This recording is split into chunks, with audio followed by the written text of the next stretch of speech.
All right. So, welcome to our Addicted to Gear family. We're live Sunday evening outside of our usual time slot, but I hope that people are getting the memo and are going to be jumping in to take advantage of the evening show, which is always interesting. So, welcome to all the Addicted to Gear fans out there, where we're going to try to immerse ourselves into the world of guitars and gear addiction tonight. And as we delve into the latest products, technologies, we're going to share some insider tone tips and get some engaging conversation going. We have a special guest with us today, and that's basically gonna share our gear addiction as well, which I'll introduce in a couple of seconds.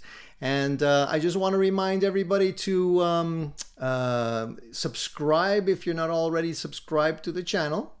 Otherwise, you won't be able to chat. I always say that. And we welcome any kind of questions and comments along the way, so don't be shy. Don't just lurk in the background, and jump right into the chat so that we can get to the great conversation started. So if anybody out there is into pickups, and I know a lot of you are because we talk about this every Sunday, tonight is your lucky night because we have a special guest here, and I'll just pop him on the screen so you can see him here. This is Mr. Glyn Evans from Mr. Glyns Pickups. Welcome, Glyn. How are you doing? Hi, doing really well, thanks, mate. Yeah, how are you doing? I'm doing really great. For those of you who don't know Mr. Glyn, he's joining us all the way from New Zealand. So he's actually in the future. He's here on Monday afternoon, I believe. It's your time there. So Yeah, Monday. pretty freaky.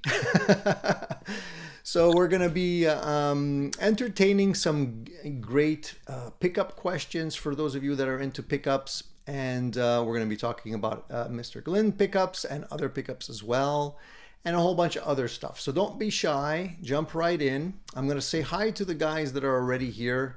Just bear with me 1 second while we give the guests some love here. There's a few people that have jumped in already. So we have Ken here. Ken says, good evening, everyone. I hope everyone's doing well. Paul is here already. Short nap, he says, not awake, but there. I guess a lot of people are like me. We're out of our usual sync on the evening shows, but hopefully you guys will not fall asleep on us tonight. The Gospel of Mark is here also. Gene is here, well, or maybe was here. He dropped in and said, have a great show. So I don't know if he's still here. Vox is here. Cool Tunes. Dan is here. Dan says, wow, live Tony at this hour. Yeah, I know, Dan. I know. We're going to try and keep the energy level up. And Vox says, New Zealand. Wow, it's almost like summer there. Yeah, completely. I think it's pretty cool that you guys are entertaining warm weather while I'm freezing my nuts off here in Canada now. But it's all good. We have Casey Lee. He jumped in. He says, hello all. We have Babylon's son. Mr. Glyn makes epic pickups, he says. So I guess you have some fans in the house already. Good. So I'm not the only one that's tried your pickups. So Glyn, why don't you go ahead and just introduce yourself to the boys. Just tell us, what you're doing in New Zealand. Tell us about your pickups, your background, and we'll jump right into some gear talk after that. Sure. Well, I'm not going to gloat about the weather, though it is 20 degrees. Actually, you're probably Fahrenheit. Are you Fahrenheit or centigrade in Canada? In Canada, we entertain Celsius. Oh, good Celsius. On you. Good on Yeah, yeah, yeah. you. Yeah. So anyway. Yeah. So I've been repairing guitars and making pickups since the mid '90s. And then I stopped repairing guitars 3 years ago just to concentrate on the pickups. So, yeah. I see your workbench in the back there, and that's where I guess all the magic happens. Yeah, I've got a couple of workbenches in here. There's that. Yeah, that's the main one you can see behind me, and there's one the other side of the camera, and there's another one here out of shot, which is where my 9-year-old daughter does stuff. Not pickup related, just stuff. Okay, so you're not abusing child labor laws or anything, having her wine No, no, pickups for no, you. no, no. No, she's not making pickups yet. Although, yeah, you never know. She does some stuff. Like I'll just show you because um, the boxes they come in are these, Yep. and if you see, there's a little. He's got red hair, Yeah. and it took me forever trying to figure out a jig to stamp the red hair, and then I realized I'll just get her to color it in with a pencil. So, That makes so, sense. Nah, so why there is an not? element of child labor there. Yeah. Can stimulate her creative side and at the same time get your boxes made. Yeah, earn your pocket money, you know. Absolutely. How did you come up with the robot idea as a side note there? I noticed that the robot theme appears different places. Yeah, well, I wanted a logo, and I can't designing something on with a pencil I find quite hard. So, I just thought I'd make a robot and animate him. So I made him out of guitar parts that I had kicking around. Yeah, I saw the Um, video of that. That's pretty cool. yeah, and so he's got his little world that I made out of cardboard, and that was really the first thing I did with when this business started going as it is now. Was like I need to get that right, and then I got someone to make the logo from the robot. Um, So you yeah, so he's reverse you reverse engineered it. kind of, yes. It was in 3 dimensions before it was a drawing, which is, I suppose, the wrong way around to do that. But yeah, so he's called Mr. K-Ohm. Um, and he was gonna, yeah, there was going to be a little one as well. There was going to be a smaller one, which is going to be his daughter called Millie Henry. But uh, yeah, thank you. There Most you, people don't get that. That joke. I get it. I get it. I think Mr. Babylon Sun says that you just beat him to the punchline, but he asked you, does the robot have a name? And you just answered that question. So Yeah, yeah. I don't know how you do it. So tell me, do you get bombarded over in New Zealand with all of the Black Friday hoopla and all the Cyber Monday hoopla like we get here? Is it the same? Is it the same scenario? Same stuff. Same stuff. Okay. Same, I'm like totally saturated with all of that stuff, to be honest with you. I don't know if the boys that are in the house have taken advantage of any Black Friday deals. I know there was a lot of Black Friday deals floating around where you can get some good deals on guitars and stuff. I didn't buy anything during Black Friday. In Canada, I mean, to be honest with you, the local shops here don't have great deals like you would find in the States, like Guitar Center, Sweetwater, all these other companies. They tend to have bigger deals, better deals. We get like very little to entice us to buy stuff right now, so it's not as crazy as it is maybe in the US. But I mean, it all starts with Thanksgiving and then goes into the Black Friday and then Cyber Monday and basically continues till Christmas. They always find some excuse to have a sale going on. So if you could take advantage of it, it's good. If anybody out there has gotten anything new and maybe has spotted some great Black Friday deals that are still going on or Cyber Monday deals, let us know. I'm sure some of the boys would love to hear it. And don't be shy. Mark says he had to buy a new hot water heater yesterday after his broke, so it cost him $2,600 just in time for Christmas. Santa's broke. So I don't know if you're like me, Mark, but I calculate amounts in gear. So like for me, 2,600, that would be like a Les Paul. So that water tank just cost you a Les Paul. Oh, what? No, no, That's how you can't think of it like that. that's how I think about it. It's like whenever something happens, the car breaks down or something, I got to spend a couple $100. I'm not like that's a good pedal that I just had to spend there. Repairing that car or something like that. But that sucks, Mark. Sorry to hear that, man. Hopefully Santa will come through with some other presents. Well, on a similar thing, my only Black Friday purchase was a dishwasher. Okay. There Okay. you go. Well, Yeah, you kind of need one of those. yeah, but I wouldn't buy a new guitar anyway. I'm not. I like them to have been a fair bit used. So you're a fan of the used gear. I am too. I most of my guitars are used just because I'm frugal. That's just a nice way of saying cheap. So I like to get the used deals out there, and I like my guitars to be broken in. You know, Yeah. I strongly believe that a new guitar doesn't feel right till you've had it for a while and played it for a while. So I like the used gear. I agree with you on that. It's nice when they already know a few songs anyway, isn't it? You know, without you having to teach them. I Um, agree. I agree. what would your ideal be? Let's say, Tony, somebody you've got a voucher for free guitar. What guitar would it be?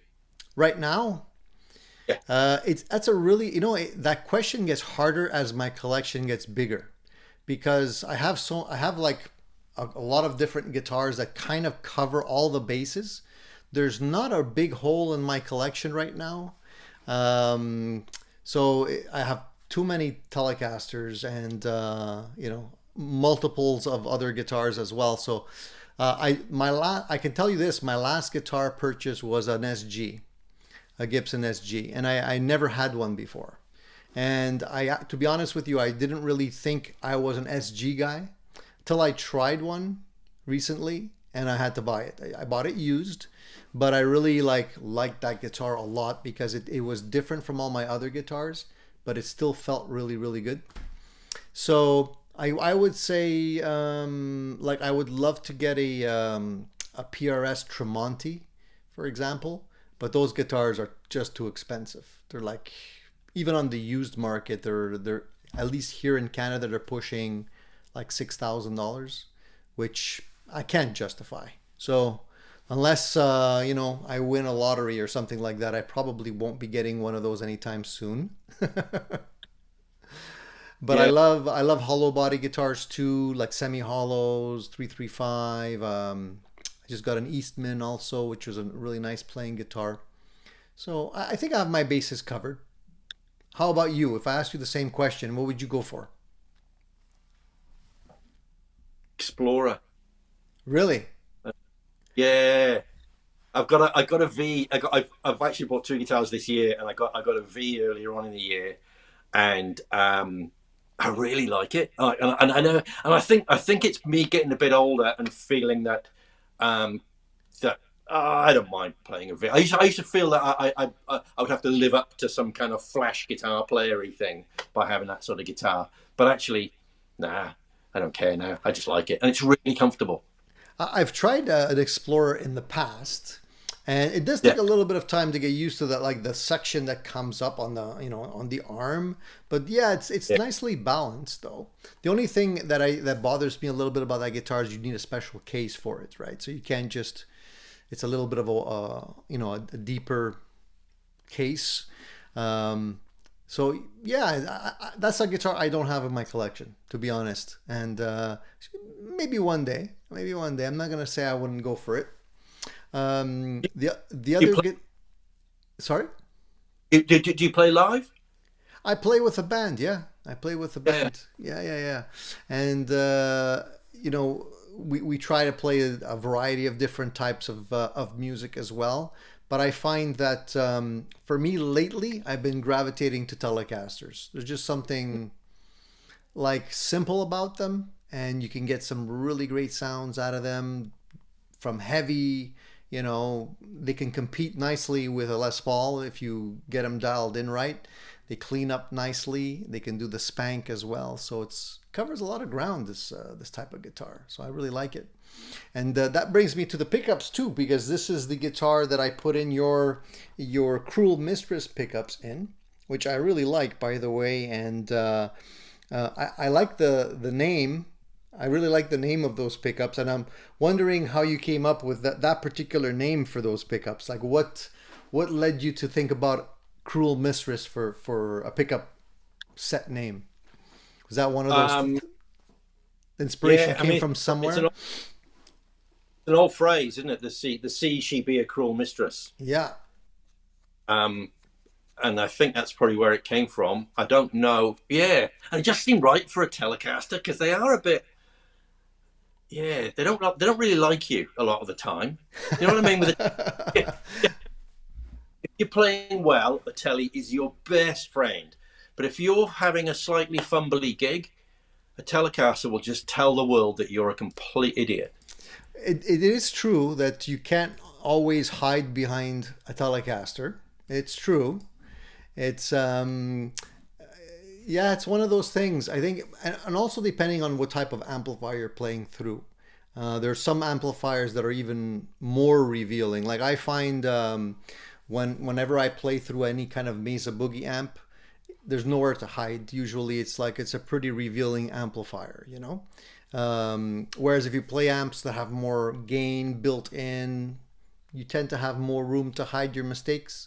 So I'm just going to go ahead and put the link to your website in the chat for those of you who haven't been there before, just so that you guys can take a look at what Glyn does and what kind of variation he offers in terms of pickups. There's a lot of different types available. And just going back to some of the questions here. So Music and Gear says, well, actually Mark says he'd probably go for a 58. Since his parents were born in that year, he would get an R8 or an R9 custom shop. Nice guitars. Would you get a Murphy's Lab, Mark? Would you get the Murphy's Lab treatment, or would you just go straight out of the box R8 or R9? I know the Murphy's Labs are pretty expensive nowadays as well. And Steve says you need a Kramer, like a 1983 Kramer Floyd Rose model. Tony, something a bit different. Actually, Steve, I do kind of have a Floyd Rose Kramer. Well, it doesn't have a Floyd Rose. It's just out of the picture here, but I have two of the Kramer specials that I put a Vega Trem on. One of them I put a Vega Trem on. So I don't really mind that it doesn't have a Floyd on it, because the Vega Trem works so well. I find it works really, really well. And now that Kramer has re-released some of those models with the Floyd Rose, you can actually get them now. They're expensive though. They're almost $2,000. So I don't know if I'd go for one of those. It seems like it's a little bit too high in terms of what they're asking. You could probably go and find a nice old one for probably less than that, if you keep your eyes open. They've won those crazy.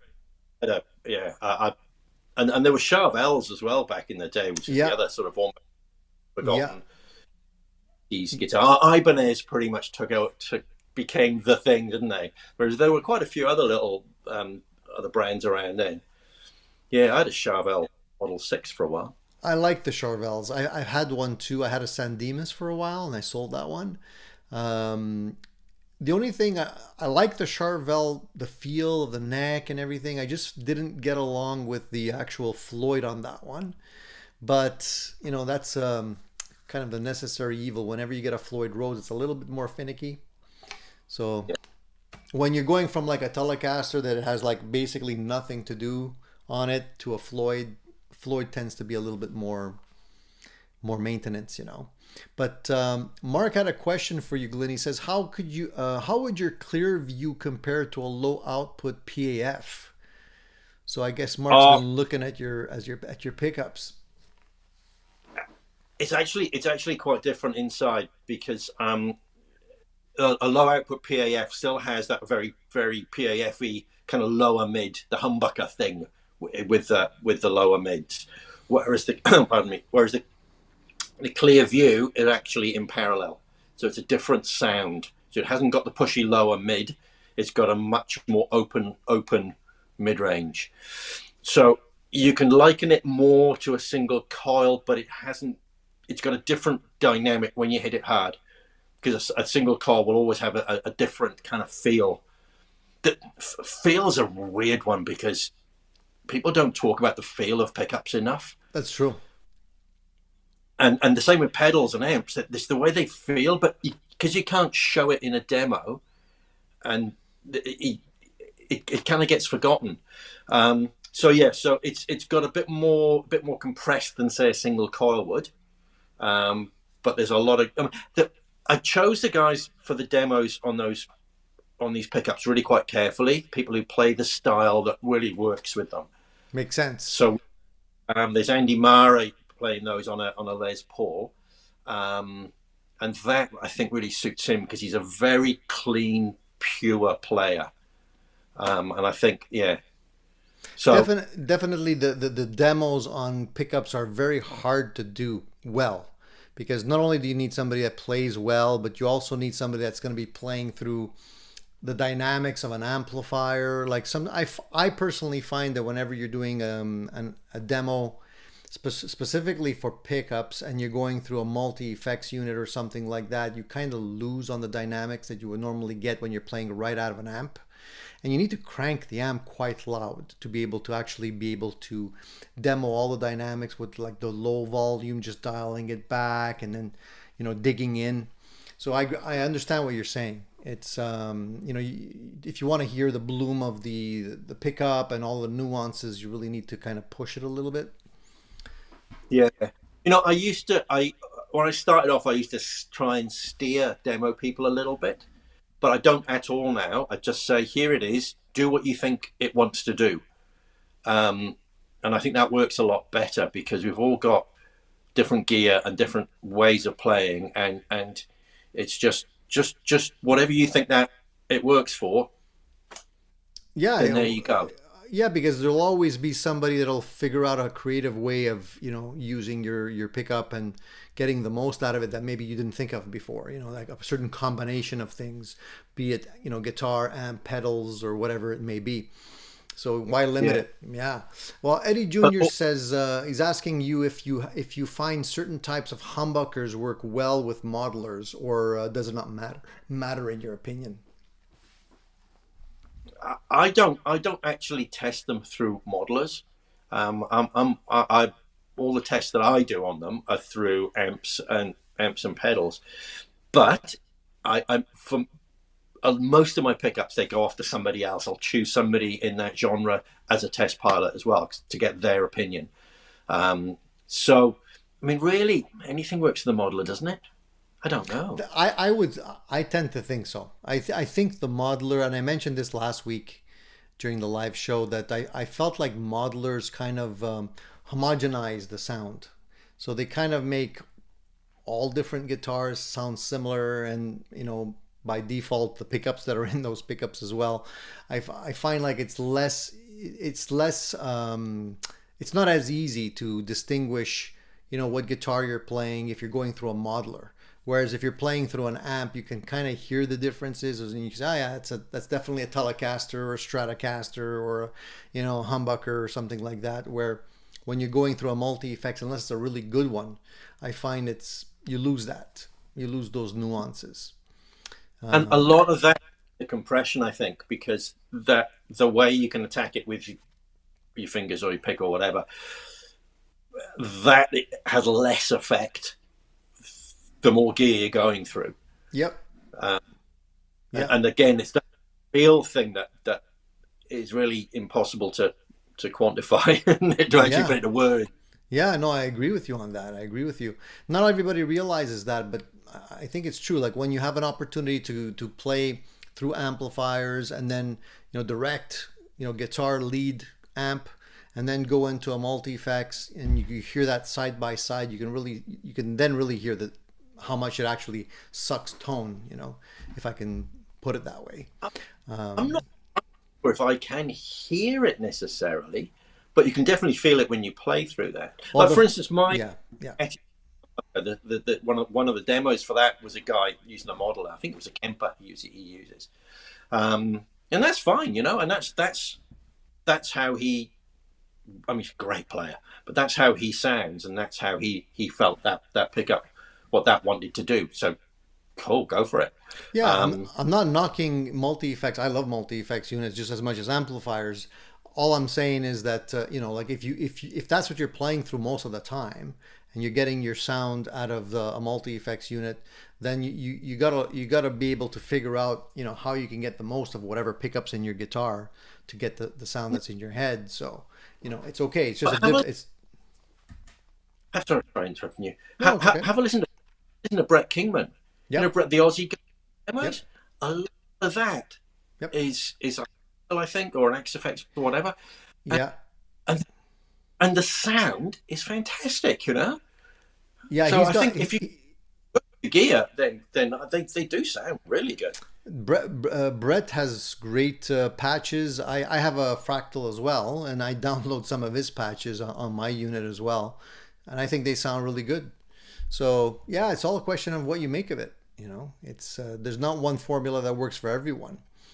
But how about you tell us how you got started in the business of making guitar pickups? And I know you also mentioned that you also do guitar repairs and you've been doing that for many years. So, you know, I guess there's overlap there, but maybe you can fill the voids in on how you got into all of that. Yeah, yeah. Well, I was the guy in the guitar shop who thought he knew what he was doing. Yeah, you know, the guy who'll say, "Yeah, I can set your guitar up," without actually knowing anything. Well, you've met him, haven't you? And then I decided to take it seriously. So I went to college. This was in the UK where I grew up. So I went to college to learn guitar repair and guitar making, which I did, and then I ended up going back to the college as a tutor a few years later. So I used to teach making and repair. But part of the course that I did, it didn't involve pickup making or Right, winding, but there right. was one covered. And I asked the guy who ran the course, could he show me how to use it? And I just really liked it. So I kind of went off and made a machine and got some wire and just started mucking about. So that's the mid 90s. So there's no information, there's Yeah, no very internet, little. any of that. So just make it up.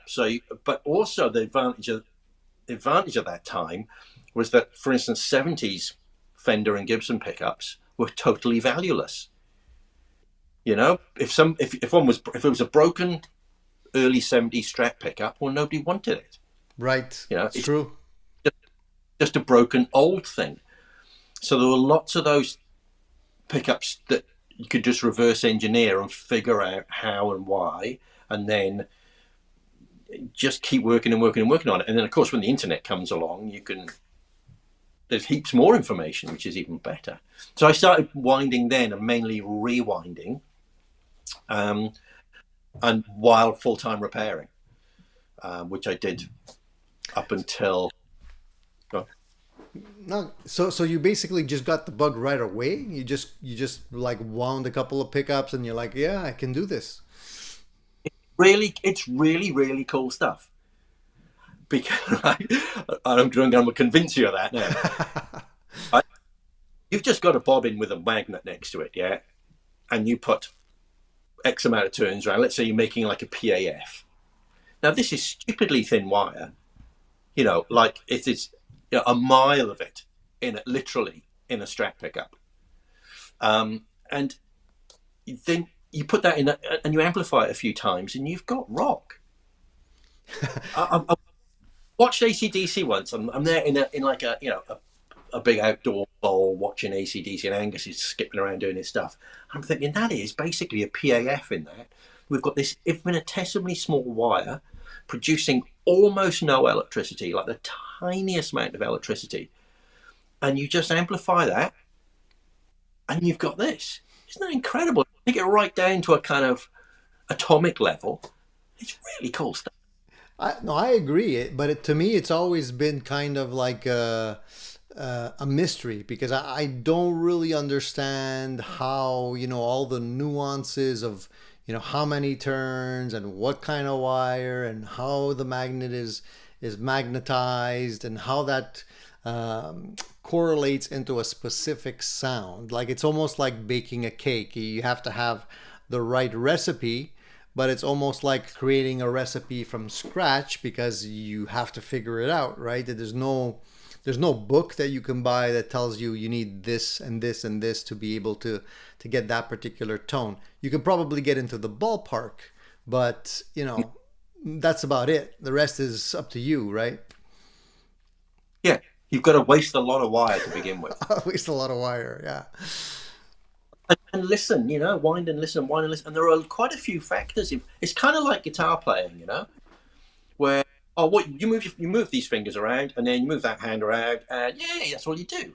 But actually, there's all that muting other strings and all the other stuff that you do when you play. Right. And pickups are, there's wire tension, there's how you apply the turns, and if you put one turn next to the other, or whether you keep them separate. And there's a lot of these little things that all make a difference that you need to get right. There's about 10 different factors. So it's a bit weird when people look at K ohms and then say, oh, it's 8K ohms, therefore. I made a video the other day, and I need to finish that editing that, where I made 2 pickups, both of 8K ohms, out of different gauge wire with different magnets, just to show how completely different they could. Yeah, that's exactly what I mean. Is like you can take the same formula technically, like you can say, oh, I'll use this type of wire and this roughly this many turns, this type of magnet, but it doesn't necessarily mean you're going to get the same sound every time. And then there's the whole thing of like, how do you aim for a specific tone? Like if somebody says to you, Glyn, I like the Jimmy Page sound. There's so many factors that create that sound.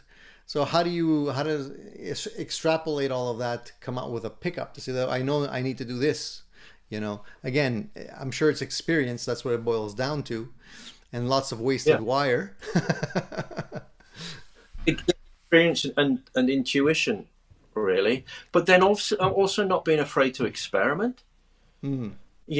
There's still, no one's ever going to know everything, and so there's still lots of experiments that you can do to try and listening to customers, actually listening to what people say about stuff. So do you take the approach where you wind a pickup in a certain way that pleases you, and then you just put it out there and see how it does, or do you aim for something that you think will please a customer per se? A bit of both. I mean, different pickups for different things. Those Cruel Mistress pickups you have there, I made those for me. That was the design. Was I love Telecasters, but they tend not to sound how I want. I wanted something that was a little bit more forgiving, a little bit more bottom, less of that pinginess. Yeah. And then, of course, I'm not completely unique in my tastes, so that will also work for other people. So some pickups are like that, where like that one and the Cloud9 humbucker were basically me. I wanted something to do gigs with that I liked. But other ones, like for instance, this year I've come up with this set called a Drag, which is for doom metal. Mm-hmm. and I really got into doom this year. I've always been a Sabbath fan forever, and I kind of got more fuzz, slowed down. Brilliant. I was like, right, what can I do for this? How can I really get the mids pushed, but have the right amount of power to not crap out going through a lot of fuzz? So that was sort of a thing I came up with this year, was that the Drag. I'm from Wales. Drag means dragon in Welsh. Yeah, I got that. I think, and if I had to ask you, like, which pickup you're the most proud of, let's say in your collection, like, what do you think? If somebody says, if you could only choose one that you think outshines maybe the rest, which one would you point to?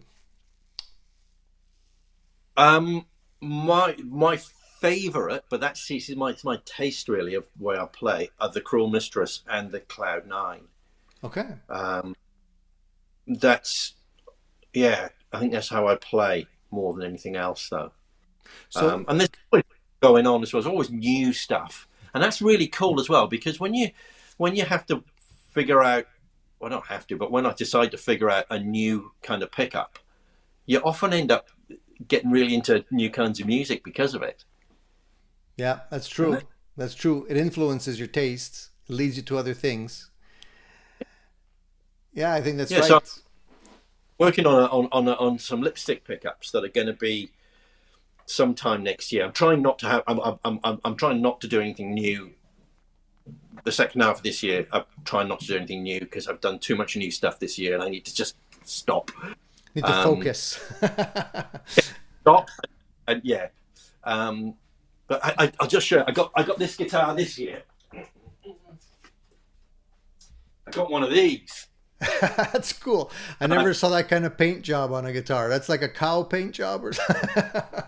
I did. I did that because I think it's funny. That's cool. Isn't it great?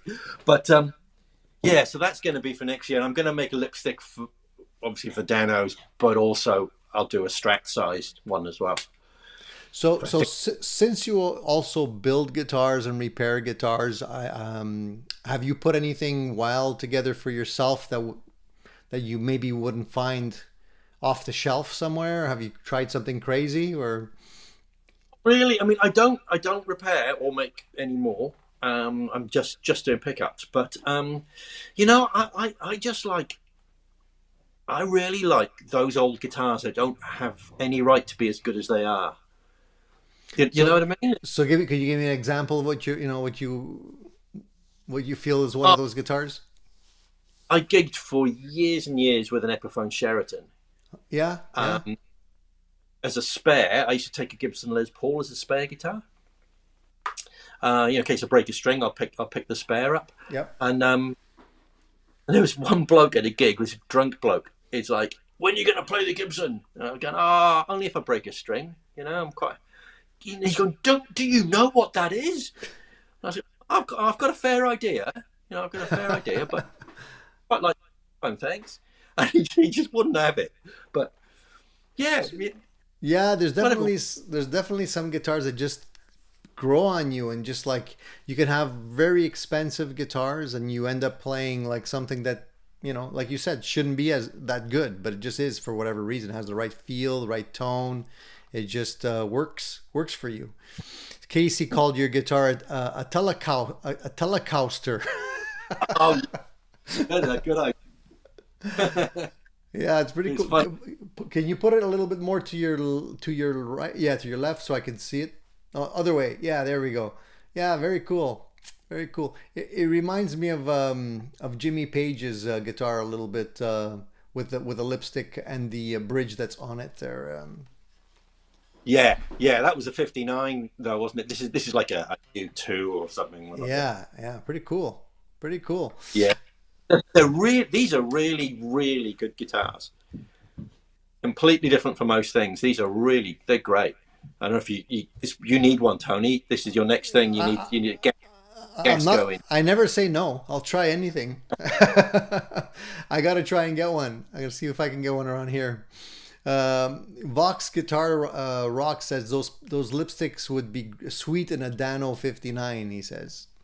Dan Electric, yeah, that's what I was referring to with the Jimmy Page reference earlier.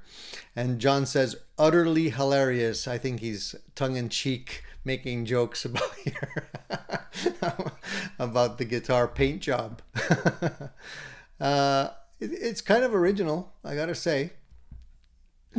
There was a question earlier, or a comment. Casey Lee says, regarding the conversation we were having just 2 minutes ago, he says that, yeah, he can play two different pickups, loves one and hates the other.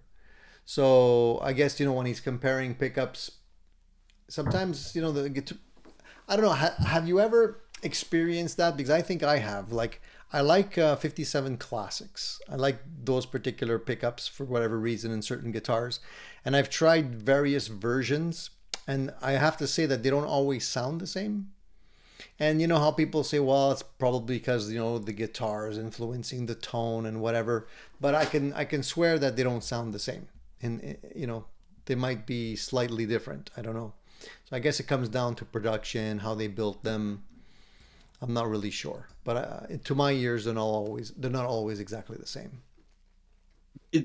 They will vary ever so slightly. The biggest factor is the guitar, though. Yeah. I know there are people who tell you the guitar doesn't matter in it, but I really wish that was true.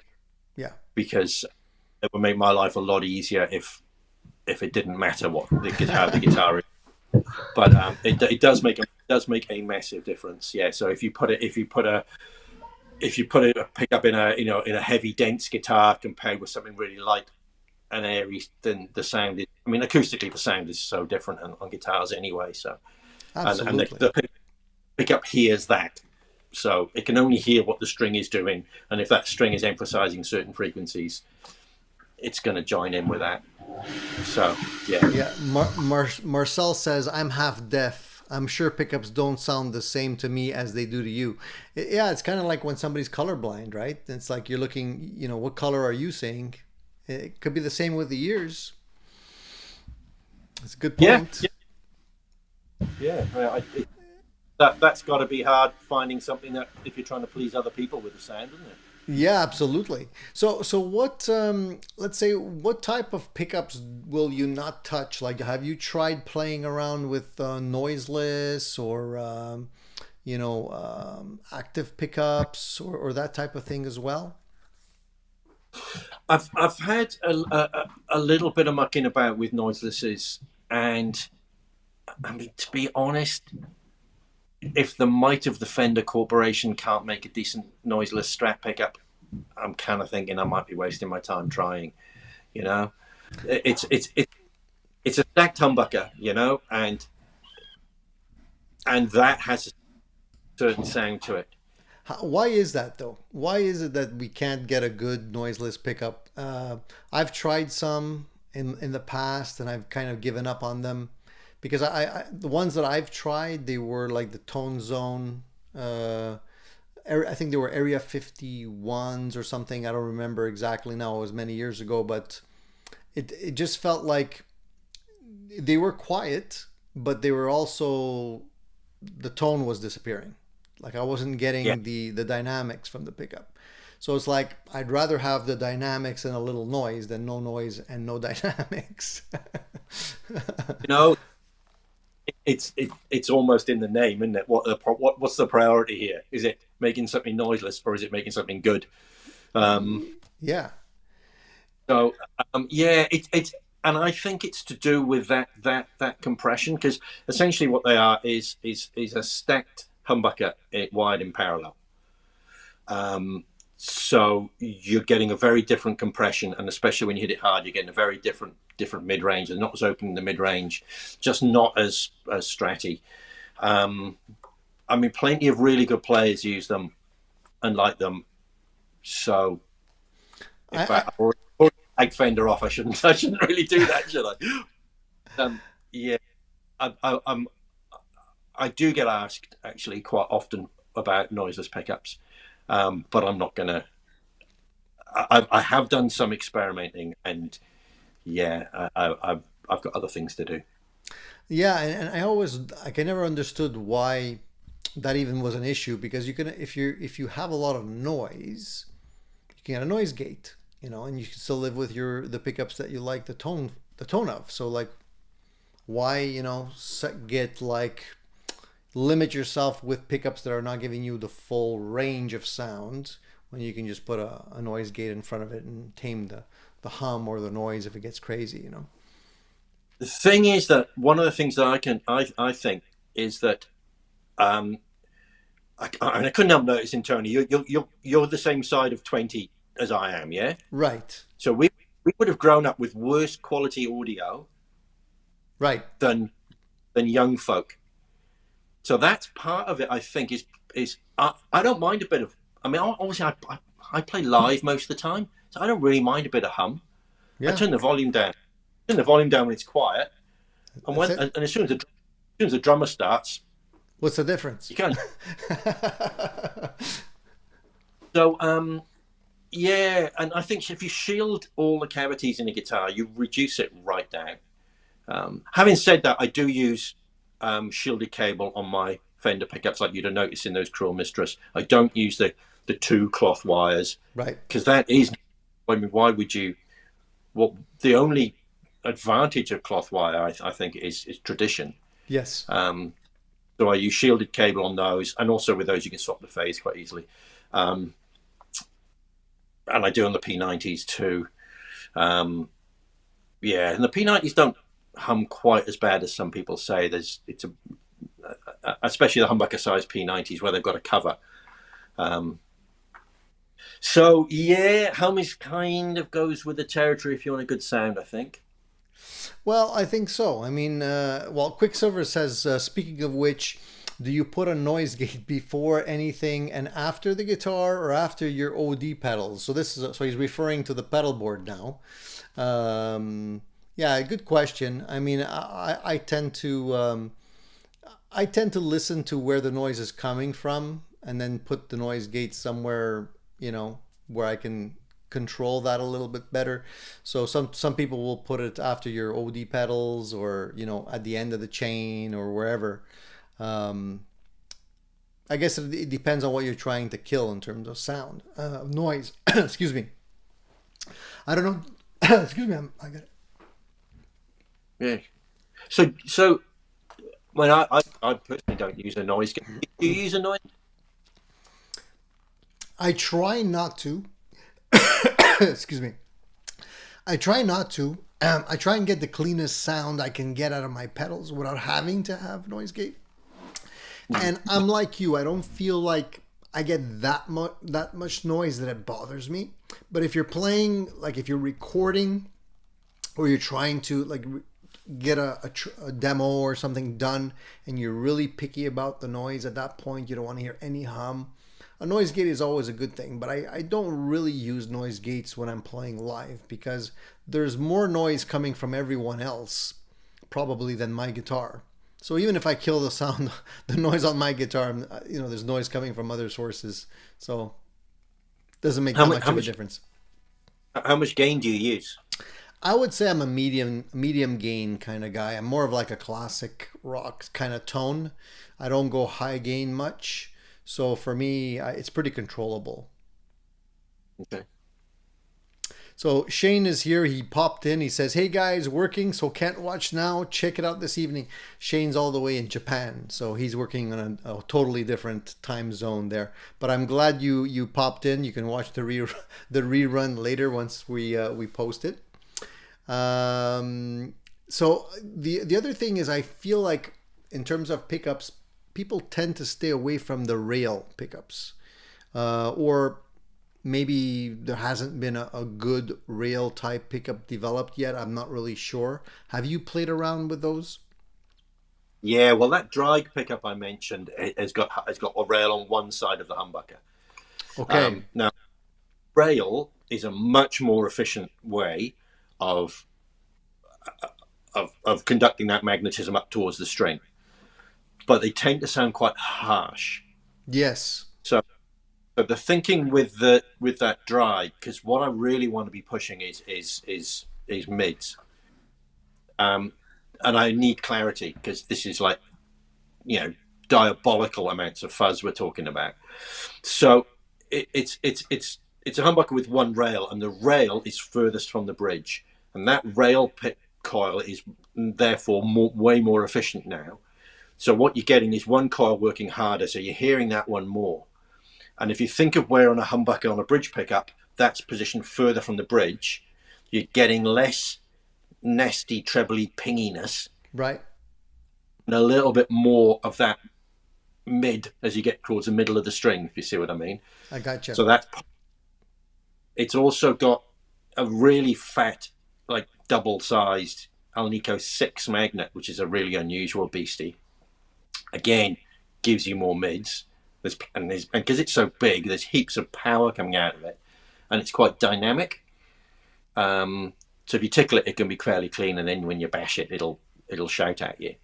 That's quite a powerful pickup, really, but it's showing 9.1 or 9.2 ohms on a meter, which makes it look like it's in a PAF territory, but it's not, because it's getting its oomph from other sources, which I feel are emphasizing what I want that pickup to do. I got you. And for me, I think that the rail pickups, I've kind of never really experimented too much with them because I've always wanted to buy one, looked at reviews, and people are always like not that happy about the sound that they're getting from them. So I kind of stayed away from them, but maybe there's better ones now. And I was quite intrigued by the pickups that have the, I don't even know what it's called. One of the magnets will allow you to kind of get feedback and control the feedback I don't know if you know which one I'm talking about. Like Steve Vai will use these on his guitars, and what are they called? Do you know what they're called? Well, there's a Sustainiac, or That's it. Yes.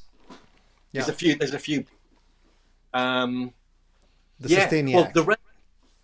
just mention the rail ones. I think the Seymour Duncan Hot Rails is a fantastic pickup. So, but it's very Dave Murray sounding, you know, kind of Iron Maiden. Yeah, those sustaining things. I did make one once, and it's a lot of fun. There is. Have you ever fitted one to a guitar? I haven't, because I don't know what's involved with actually installing one of those. Like if you have to do some major modifications to the wiring, or if it's a pretty simple drop-in. I'm not really sure. Yeah, you've got to read a lot of instructions because there's a lot of wire, like a lot of wire. You need a reasonably big cavity because there's a circuit and there's a battery. Okay. So what it's basically doing is, if you think of a pickup, you've got a magnet with a coil of wire, and when you disturb the magnetic field with a ferrous thing, being a guitar string, it creates a signal in that wire, and that's it. It's just doing the opposite. So you're putting a signal into the winding, and that signal is disturbing the magnetic field, and that's making the string vibrate. Okay, I see. Kind of like a motor and a dynamo. Gotcha. They're the same thing, really. So what it has to do is take a signal from somewhere. So either usually the bridge, but the other pickup that's there. Put that into an amplifier, so it's an onboard amp to give it a bit more welly. Put that into the coil to make that vibrate, to do that. And then there's a switch, usually, just like with an EBO. Yes. There's a switch with you can make it do the harmonic thing, which I think is just a phase reverse on it. Yeah, like I said, I've seen Steve Vai use this thing, and it seems like it's a lot of fun. But yeah, I would imagine you would have to chop up your guitar a little bit to find a place to put the electronics and all that kind of stuff. So I don't really have a guitar to do that with yet, but maybe one day. Yeah, you know, they are a remarkably fun to play. They're really good fun, but to fit them, you've got to have had a really good sleep the night before, and a good half a day to concentrate it with the phone off. You know, it's a tricky one, but you are making yourself a Princeton amplifier from a kit. So if you can do that, buddy, Lord help me.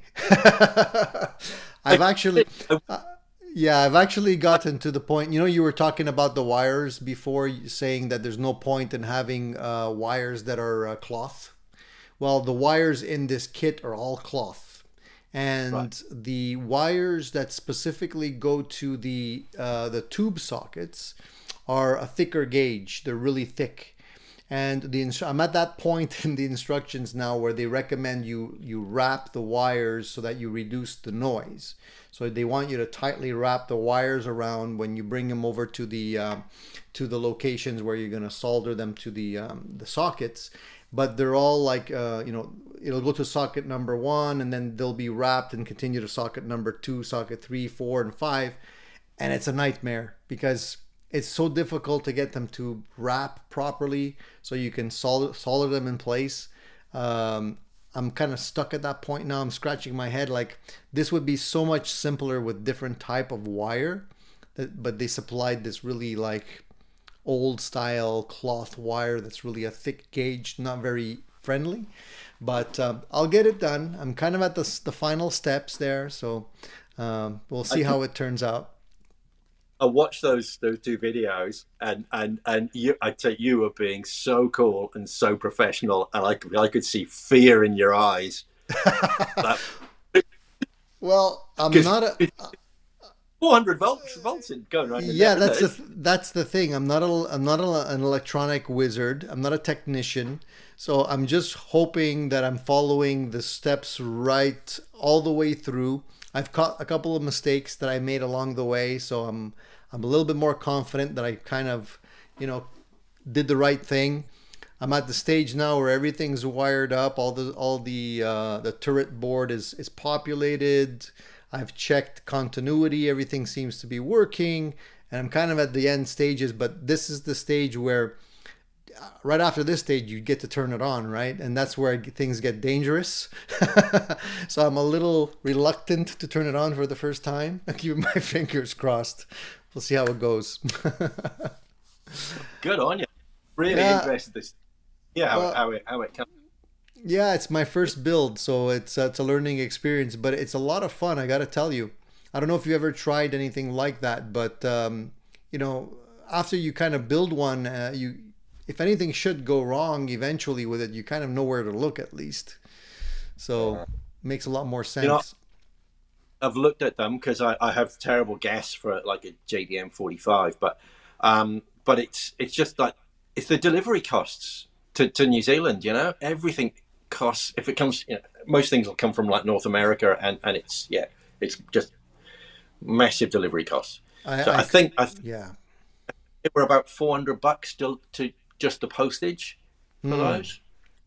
Yeah, the you end up you're gonna the kit that I got was from Stumac, so the kit itself is not inexpensive. It's over $1,000. You do have to pay, you know, shipping and duties. I'm in Canada, so I think it's coming from the States, but parts could be coming from all over the place. So I don't really know how they figure out the duties on it, but it's always a surprise when you end up getting the duties. So you have to factor that in. But if you're going to buy a hand-wired Princeton reverb from Fender, you're looking at $3,000 at least. So, you know, I figured I'd give it a shot. See what happens. Yeah. Vox had a question for you. He says, recommendation for a bridge humbucker for a Strat that sounds good coil split. What sort of music? I don't know, Vox. What kind of music do you want to split? I'm not really sure. I'll give you a few options. I mean, first thing I'd sort of say, why coil split? Why not series parallel? That's I just prefer a series parallel. I think a coil split is too much drop in volume. Series, if it's in parallel, it's still hum cancelling as well. If you were going for more of a classic kind of a thing, I do a PAF style pickups called the Integrity, actually in 4 flavors. So the standard, the underwound 5%, overwound 5%, or overwound 10%. The more windings give you a tad more power, but they also give you a bit more bass. They shift your EQ from the treble towards the bass side a little bit. So there's that. If you're a bit more wanting something a bit more rock, so you know, rock basically, yeah. Then the Cloud 9, which I mentioned earlier on, that's what I gig with. So I would go for one of those two. Yeah, he says classic rock mostly. He says. Yeah, so there you go. So my Integrity humbucker, and Tony has some and has done a demo of them. So there you go. You should spend more time on his YouTube. So I would go for that. And it depends on where you want to go with it. Like I said, it can be underwound or overwound a little bit. It's a very forgiving pickup, that PAF design. Some pickups you hit the sweet spot and it doesn't like going inside of it. But the PAFs varied hugely anyway, the originals. So yeah, I think the standard wind is the one I prefer. I played around with humbuckers that you can split the coils on, hoping that you would be able to get something that sounds kind of stratty. But I always find that it kind of misses the mark. I haven't found a good pickup that will be able to do both. And even more so, I've had pickups that have like a humbucker and 2 single coils. And it's really hard, I find, to match those up in one guitar. Like I always feel like you definitely hear a compromise when you're jumping from the humbucker to the single coils, or vice versa, even if you can split the coils. So I've sometimes taken those pickups out of the guitar and just decided to either go with a set of straight, single coils all the way through, or converted SSH configuration to a HH configuration, just to simplify things. Because I never felt like I was getting them to play well together. So I don't know if there's a trick or any kind of recommendations you can make for those type of scenarios. Do you want your pickups to be of an even volume? Yeah, it's more the punch. Volume's important, but it's more like I feel that you'll never get like the punch that you're gonna get out of a humbucker in a single coil. So when you switch from the humbucker to the single coil, you're kind of in a different world. You know, it's not a subtle thing. So it just seems too abrupt to me to go from the humbucker to singles all of a sudden. I had a Sir guitar that I really like. The pickups in the guitar were great, like the individual pickups were great from Sir, but when I would jump from the humbucker to the single coils, it would be like I was playing two different guitars. You know, so if you're switching between, it wasn't blending enough, or playing well enough. So I ended up going to two humbuckers. It's always a compromise. So I would suggest the series parallel thing rather than the coil split, but people would disagree. It's all a matter of taste, you know. Yeah. But yeah, if a lower powered humbucker with a higher powered single, but it's always going to be a compromise. I mean, that's what a HSS is, isn't it? Exactly. It's a hybrid compromise. But that's what I've got a Strat set called a 2E set, which is it's got a bit more oomph than a normal Fender, but it's also, I put the steel base plate under them as standard, and that gives a little bit more punch in the bottom end. The 2E, the base plate adds a little bit more inductance in the coil, which is just basically a bit more power, but it also changes the magnetic field a little bit. So it hears a little bit wider portion of string, not quite as narrow. So they're not quite as plinky plonky sounding. So that's a good match. Yeah, that's an interesting thing you mentioned. I think I've seen a couple of different pickups being like Fender or like Strat style pickups being used with the base plate on them like that. So that's interesting too. William says that the DiMarzio Fusion Edge is the humbucker that he's found that has the most convincing split coil tones that he's ever tried. So good to know if ever you're looking for something convincing. I don't know that particular DiMarzio pickup, but the one comment as well about splitting a humbucker is there's a big difference in sound between having a magnet inside the coil, like with a Strat, where you've got 6 magnets inside the coil, or a magnet outside the coil and steel in the coil. So a humbucker's got the magnet outside and has steel to try and sort of direct the magnetism. And that sounds quite different. And that's one of the big differences in sound, really, between sort of a Gibson and Fender sounds. So if you're using half a humbucker, you've still got the magnet in the wrong place. Mm-hmm. Yeah. So I think there are some pickups with the magnet inside the coil. But yeah, that might be one of them. I don't know. Yeah, and Rico was asking, sorry if I missed this. What makes he says the Granny, but I think he meant the Greenie neck humbucker so special?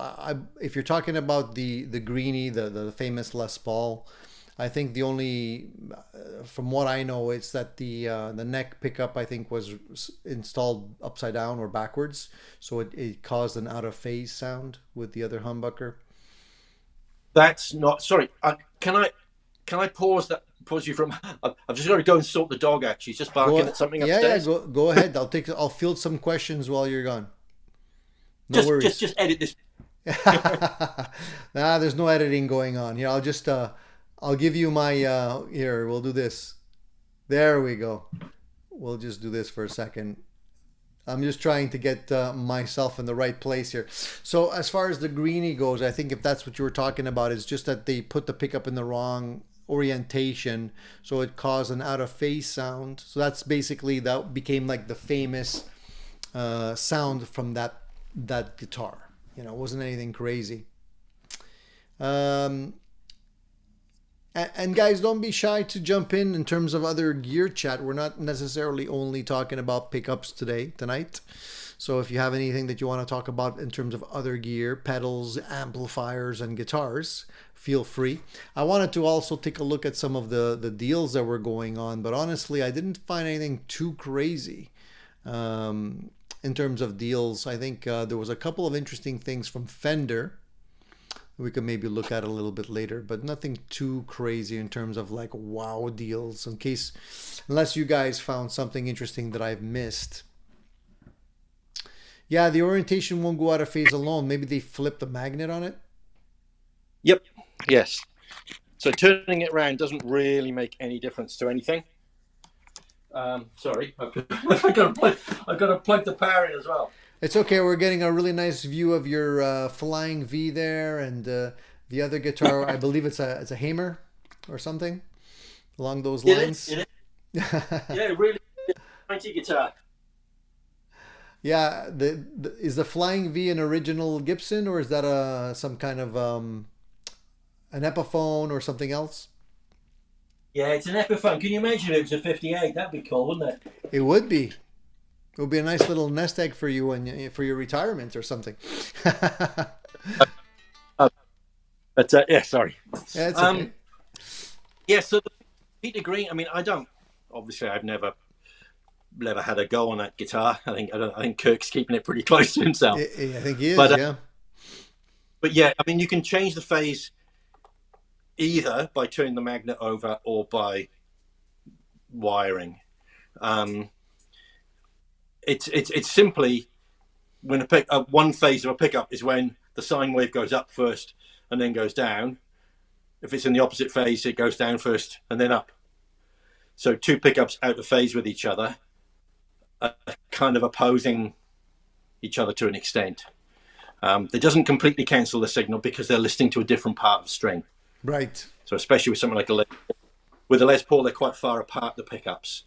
So out of phase isn't that useless. But on a Strat, or a humbucker within itself, if they're out of phase and the pickups are really close, then it can be very, very thin and very quacky. It becomes anemic. Yeah, but I mean, it's really, with a Les Paul, it's a sound worth playing with. You know, if you've got 4 wire, it's very easy. I never was a big fan of that out of phase sound, to be honest. I have a Les Paul that does it.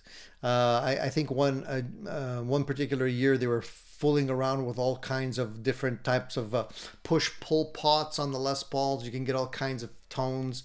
You can even go straight pipe, like where you bypass all of the capacitors in the guitar. So you're going straight out of the guitar, and I think that sounds the best, to be honest with you. But they had functions where you can do a push pull to get it out of phase. Never liked it. I never found a use for it, you know. But Wayne says, let's talk about that V that you have behind you. He's interested in that guitar. Maybe you want to showcase that V. It's just I bought it in January, I think. It's just an Epiphone. So it's however many years old. When is it? 2000 and something. But what was interesting was it was a black one, and when I stripped the finish off it, it was a natural one underneath. Nice. So it's not like it literally had been finished twice. So for some reason they just took a regular one, repainted it, and threw it out the door. So you lucked out. That's great. I like the natural. Yeah, I do too. And I made it look a little bit older too, because I look a little bit older, so as the guitar should. And and it's been, and I've been gigging with it all year, and it's great. And you can get up this end, up the dusty end, really easily. There's nothing in your way. Not that I go there very often, but kind of like an SG. Yeah, I agree with you. Yeah, yeah. It's really comfortable, and the volume is in a much better place than a lot of Gibsons. Too far away for me, um, and it stands up on its own. Very nice guitar. Congratulations. And did you swap the pickups on that guitar, or is it still the stock Epiphone pickups in there? It's had so many experimental pickups in it. I mean, that's what all my guitars are for experimenting, and all my pickups go to gigs. You know, they all get tested next to a drummer because you've got to do that because life is different when there's somebody bashing things next to you. Absolutely. Really. So I've had a lot of test humbuckers in here. I've had P90s in here for a while. I've kind of enlarged the holes a bit and stuck P90s in there. So a lot of test pickups. In fact, there's a new set of humbuckers that I've got that are ready, but they're not on the site yet because I haven't thought of a name for them, and I've got enough on anyway. But that they've been in this for about a dozen gigs, and that'll be something new next year. I'm Yeah. looking forward. I'm looking forward to hearing something new or seeing something new, and it's always great to have some new choices out there. Uh, Vox was giving me some advice. He says, Tony, an amp builder friend of mine said that when you're working on a tube amp, just keep one hand behind your back after it's been powered up, and you should be okay. Thanks for that. I don't know if I would feel 100% confident that that would do the entire trick. I probably would still be more careful, but yeah, I've heard people say But what? that. Yeah, don't lean on the chassis. Yeah, don't touch the chassis with two hands. Yeah. Yeah. And I've seen people use a toothbrush or a wooden stick or something for poking around in there, something that's non-conductive. Yeah. I made a bleed wire. I think that's what you call it, where there's you can actually attach it to the chassis, and you can actually kind of bleed out the capacitors so that you'll be okay after a while. But I'll be super careful when I get to that stage. I'm sure I'll be very nervous. But if you see my hair get curly in subsequent videos, then you'll know something went wrong. Yeah, it would. It's probably more dangerous on about your third build when you start getting cocky. That's true. That's true. When you get confident, yeah, you forget. But this would Quicksilver. in them, there's almost no electricity in a guitar. Yeah, It's that's why I don't mind. I do my pickup swaps all the time. I people joke with me, make fun of me on the channel even because I always swap pickups on guitars. I like to try different things. But it's like you're not going to kill yourself if you're working on a guitar or a pedal, but an amplifier is slightly different. So uh, Vox says that my SG, I wired it out of phase, reverse polarity. It's a cool sound, but I miss the much fuller sound of regular wiring. Fortunately, I have a Les Paul for that. Yeah, I agree. I mean, I don't find that the out of phase sound is something that I would want to play for a long time. It's cool to try, but I would leave it at that. And Quicksilver says that Greeny guitar is now the overplayed single in quotes of the guitar world. Can we please talk about another overhyped guitar? It is true. It is getting a lot of attention. But it gets played. It is not sitting in a glass case on a wall at the Hard Rock Cafe, and I always think that is so sad. That is seeing a line in a zoo. Where it's like, oh, surely they should be out doing their thing, and I think it's just so cool that that guitar is being played. And Yeah, yeah, definitely. I think it's one of those things where, if I don't know how much that guitar is worth now, but I think it's got to be at least 500,000, probably. Yeah, I probably would be careful with it, but I mean, it's been through all kinds of things, so I guess it's his turn to put his marks on that guitar. Maybe that's why he wants to play it. It's a piece of history for the next guy. yeah, Casey Lee says Blackie. He wants to talk about something else. Yeah, Blackie is one of those other guitars that gets a lot of attention, or David Gilmour Strat. There's a few of them out there. We just talked about Eric Clapton's The Fool SG that got sold just recently at an auction. So that one was getting some attention as well. So there's always going to be some cool guitars out there for sale. And Music and Gear says greenie equals they want more greenie for it. Well, like I said last week, guys, I mean, there's a lot of people that are investing in guitars. There are a lot of collectors out there that are buying up guitars instead of investing in stocks and stuff like that. We're talking about multimillionaires now. So there's got to be something to it, you know. Apparently the guitars keep going up in value, so they make good investment opportunities. Why not? So Wayne says, are all EMG pickups basically the same sounding? That's a good question, actually. No, but they've got a really interesting. I always have a lot of fun with EMGs, but they do instantly turn me into a tasteless man of rock. Yeah, so they do sound different. There are a few different ones. There's the 85 and the 81 and all that. So, but I'm not on EMGs. I have a feeling like a lot of the people got into EMGs just because for a moment there you had people like David Gilmour playing them, and everybody figures, oh, I got to get EMGs. I never jumped on that bandwagon. I never felt compelled to go with EMGs. I did play a beautiful Black Beauty Les Paul, an original one that my friend bought. And for some reason, when he bought the guitar, he bought it used. The previous owner had put EMGs in it. So I didn't feel that it was a good match for the guitar because, you know, I feel a Les Paul needs to have like humbuckers, not necessarily a noiseless EMG, especially that one.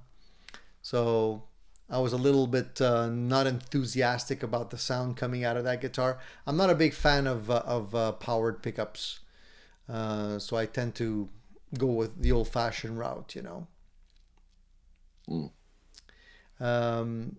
Quicksilver says every 5 minutes there's something about that guitar. By now I think Kirk Hammett has made his money back with all the yapping about it. Well, he's gonna drum up another buyer eventually that's gonna offer him some money for it, so it'll be for his retirement. Hey, if anybody has guitars that you know, he can yap about, it would be Joe Bonamassa, right? He's picking up stuff left and right. Every day we see people bringing him new guitars and new collectible amplifiers and all kind of, and he's snapping them all up. So he's getting ready to have he already has a massive collection of guitars and amplifiers, but I think he's just setting himself up for retirement because they're all like, you know, mint condition, vintage guitars and gear. It's going to be worth a pretty penny when he retires. So he's taking the right approach, I think. Yeah.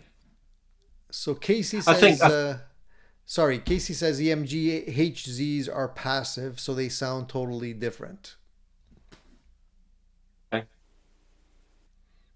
Yeah, like I said, I haven't played around with EMGs too much, so I'm not an expert on those at all. I mean, I've fitted loads and loads of sets of them when I was repairing guitars, but you don't spend a lot of time with a guitar when you're repairing. You know, you kind of testing it on to the next one. But I've always enjoyed playing with the EMGs, but I think they're a bit scooped 90s metal kind of vibe, really. And clean, they can be very, very harsh clean. Because they're too pushed? Is it because they're pushed more than other pickups are? Is that why they're harsh? I think it's that built-in amplifier. They sound very, very hi-fi. Okay. And our not an efficient sound world. No, it's not hi-fi. It's everything working a bit rubbish. You know, everything of guitar speakers being efficient and amplifiers are not actually very efficient, and none of it. And I think if you start introducing things that work really well, that all those high frequencies are not quite what we want. You know, we want more warmth and older sounding stuff. I got you. I agree with that. We have Music and Gear here. He says he's found that active pickups do better with DSP units, that the EMG 89 does well with running through a full rack of DSPs. They stay sharp and clear. Could be. I haven't really experimented with that. I couldn't really argue Uh, with that. I don't know. yeah, there's a lot of stuff to experiment with, isn't there? There you go. Add those to the list. Yeah, definitely. That would make an interesting video if we can get some demos of that and really put it to the test. I'm gonna just jump quickly to the poll question because I had a poll question that I put up earlier this week that I usually like to do that before the show so that people have an opportunity to answer that. So let me just grab the poll question real quick. It was a poll question based on pickups. And let's see if we have any stats on that here. Yeah, we do. So the question was, when selecting pickups for my guitar or guitars, I most often select, and the answers were A, active pickups, B, passive pickups, C, piezo pickups, stack pickups, or rail pickups. So I'm not surprised by the responses. Maybe you can guess what the most popular answer was. What do you think? Yeah, it's probably going to be D, isn't it? But Actually, it's B. The passive pickups are the most popular. So 90%. There was 328 votes on the question, and 90% of the people said that when selecting pickups, they will choose the passive pickups, which I'm not surprised. I think that's the go-to. Only 9% will choose active. That says a lot. 1% says piezo. Zero selected stacked pickups, and only 1% selected rail pickups. So maybe you can use those stats for your next products. There, you don't focus on the right ones. but yeah, I'm not surprised. I'm not surprised. Um, with the piezo thing, because clearly your audience are rock and roll. There's yeah, not a lot of acoustic. well, there are some people that do have the piezo thing going because they want to have a little bit more versatility. They want to be able to play, the rock and then also, mimic an acoustic guitar as well. So it's nice to have that flexibility there. Surfer By says, I prefer parallel switching, no splitting of humbuckers anymore. Yeah, me too. And John says, my second electric guitar was a made in Japan Lagrange plywood Strat with an EMG in the hacked out bridge and other pups not wired. I didn't even know what an EMG was. Guitar is gone, but the pup is in my parts bin. So he kept the EMG. Okay. So do you? We've been talking for about an hour and a half. I'm gonna just we're gonna slowly wrap it up. But I wanted to ask you, do you have any tips for us when it comes to swapping out pickups? Because I do that all the time. I kind of got used to the process. But perhaps somebody who hasn't done it before maybe is a little bit not comfortable with the process. Is there anything you can share with them to make them feel a little bit less intimidated by it? Maybe have an opportunity to try out some pickups. The actual swapping them is relatively easy because you just, there's usually two screws and all that's pretty straightforward. People tend to fall over a bit with soldering. And I would say soldering is all about the gear and not about any mysterious skill that you develop. I think if you've got a good soldering iron, you'll solder well. Then that brings on the question, when soldering iron's good. So I'll just go and get mine, yeah? Yeah, and just getting to that point, I think you're right about that. I think sometimes what ends up happening is people are using a soldering iron that's either overpowered or underpowered. And if you're using one that's overpowered, you're gonna burn things really quick. If it's underpowered, you're probably going to get solder joints. So it's important to go with something that is like I would say at least a 40 watt soldering iron would do the trick. Well, look, I think if you're underpowered, you're more likely to cook because you're holding the iron on for a long, long time to get it hot. So I use this. Okay, nice. Now I don't know about Canadian currency. That was 100 New Zealand dollars, which is probably about 75 US dollars. So this would be considered a cheap one. It's by far the best I've used. I've got lots of other ones. Nice. It was recommended originally by Tony Peppers from Peppers Pedals, who's another Kiwi. And yeah, so I would. It's really small. It heats up super quick. This has been fantastic. I'll have to. And you've got, I'll have to check it out. See if I can get it on Amazon or something. Yeah, it really, it's not hard to get one. There's these around, and you look, and it's got a different tip. That these are, there it is. It's got the T12, so it's not a short tip. The tip is actually that long, and it goes right into the thing, so it doesn't just cool down instantly when you touch the back of the pot or something. It's got a long piece of metal. Okay. So that's. Yeah, that will sort you out really, and the rest of soldering is like I said. I think it's all in the. If you've got one of those cheap ones which hasn't got a separate station that you just from the hardware shop, I don't think you've got a hope really. And what happens is when you start trying to warm something up, your iron is on it for so long that everything just gets really hot. I like solder quite hot. I'd set it quite hot, and I'm quick.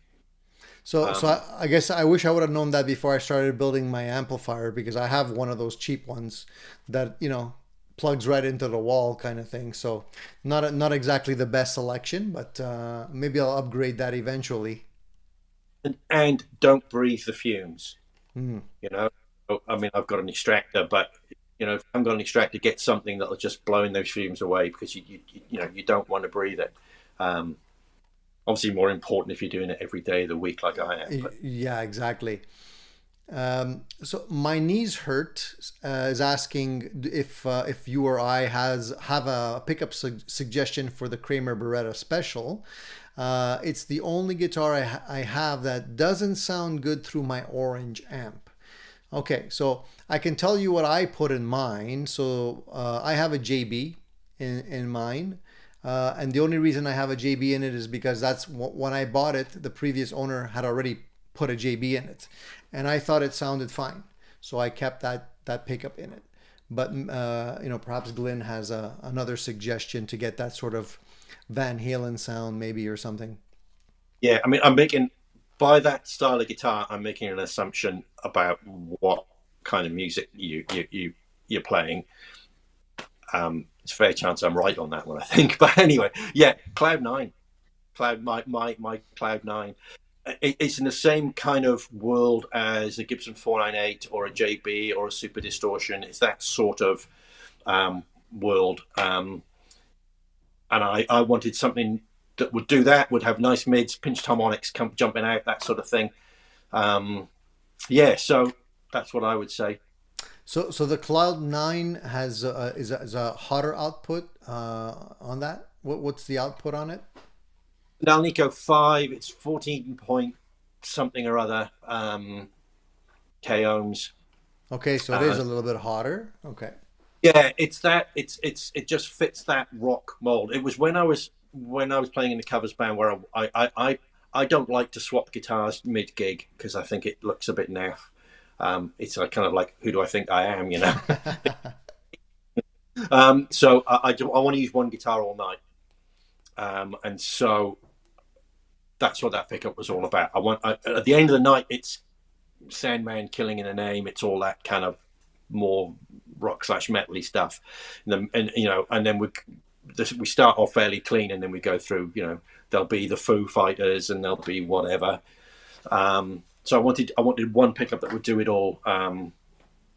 And that's the So one. they, Yeah. yeah, that's what that Very, was. That's what that was designed for. And my guess is that that's going to be what your world as well. very cool. I'll Yeah. have to check that out. Vox Guitars Rock says he's offering a tip. He says tie fishing line to the old pickup wires before removing them, so you have something to fish the new wires through the cavities. Was the best tip I got about pickup swaps, depending on the guitar. That is true, depending on what kind of guitar. When you're trying to fish it through, Les Paul cavity to the toggle switch, yeah, it could become a little bit tricky. I usually like to use my old the wires that the strings that I cut off my guitars, the old ones. I usually use those to fish the wires through because it's easier because they're stiff. So you can put them through the cavity and pull them out the other side. Just wrap some tape around the wire and pull them back through again. But yeah, that's a good trick. The hardest pickup swaps I think I've ever done was in a 335 style guitar, because those are a real pain because you have to fish all the wires through, and I almost leave those to the professionals. I'd rather pay somebody to do it for me than have to struggle with that. Not an easy You swap. practice, you get good at it, but the first time it's traumatic. Yeah, I just Yeah, on that guitar is the jack socket because it is so far away from the F hole, and there's so much wire between the jack and everything else. Oh, I one little tip for tightening up the jack. Have I got it here? No. Those expanding bolts that you get for masonry. yeah, You like expanding 6mm quarter-inch expanding bolt where you tighten the thing and it expands out like that. yeah. That will go into a jack socket. So from the outside of the 335, put that in your jack socket, tighten it, and then you can tighten the nut from the Ah, outside out the whole jack turning. without spinning it. Ah, it's a nice trick. Good idea. Yeah, it's good. I like that. That's the tip of the day, guys. See, we give you your money's worth. John agrees with me. He says swapping pickups in a 335 is keyhole surgery. Yeah, but some of the 335s actually have access. They actually cut access in the center block, so that when you pull out the pickups, you actually have a cavity in there to put in all the the control pots and all the wires. So I don't know why they don't all do that, but it makes it a lot easier. When I discovered that, I'm like, yeah, I could just pull out the pickup and have access through the pickup cavity instead of going through the F holes. Have you tried a Les Paul Supreme? Not yet. Cruel guitar for wiring. There are no back plates. Yeah, I know. I don't. How do they get it in there? I don't even. I don't even know. One, they've got an elongated plate along the edge, and that's it. But the switch is up here. Oh, so it The goes switch is in. up. So it goes in through the side. Okay. Everything goes into the side, but the switch is a long way from that hole. That's Gibson. I mean, surely since 1950, whatever, they would have worked it out. But anyway, there we go. See, that's why I still say that Leo Fender had it right in his like Lego creation of guitars, where it's all parts and easy to take apart, easy to put together, easy to access. Strats are Stratocaster pretty straightforward. Stratocaster's pretty straightforward, and try and not make my life too complicated.